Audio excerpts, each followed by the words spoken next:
I'm really sorry. I got cut off, so I had to start another segment. We were talking about William de Kooning's series of women images that he did. We're looking at Woman 1. And so these paintings are very violent and sort of disturbing looking. You know, they depict these sort of vampish females.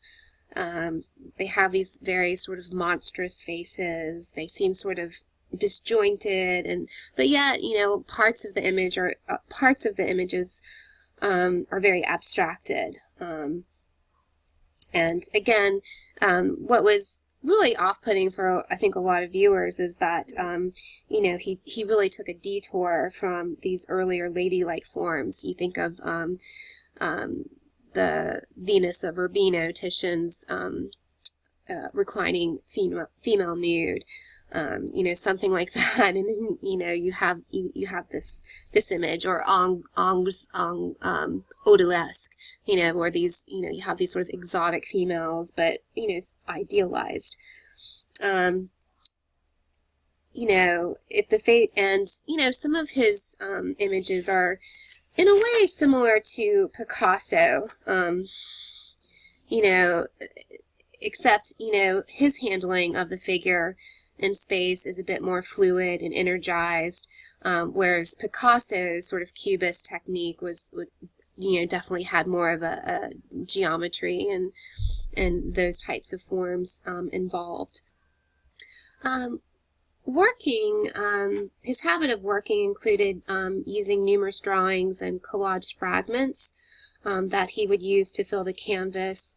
And he would sometimes, you know, layer images upon other images, only to scrape away the figure and repeatedly begin painting anew. Elaine de Kooning, his wife, estimated that some 200 images preceded what is now the final state of Woman 1. So we're looking at some other images from this series that he did of women. When we look at the surface of the canvas, we really do see sort of the physical possibilities of how he used the paint. He obviously used thick, you know, impasto style, and also some thin areas to create this sort of rough and smooth texture to the painting. And it does have sort of these areas of opaque, you know, heavy paint application, and then some very, you know, translucent areas where you can see the canvas come through. De Kooning prepared huge quantities of paint for this project, altering colors and textures continuously during the next 2 years he spent working on the composition. So yes, he did spend 2 years on this. It doesn't look like he did. It definitely looks more gestural and very immediate. But he definitely, as we heard from the quote from his wife, he continually reworked many of these compositions. And he also executed a lot of preliminary studies as well. So this is one of those studies down here in the right-hand corner. So I'm going to go back to this main composition, Woman 1. And this canvas is about 6 feet high and 6 feet wide.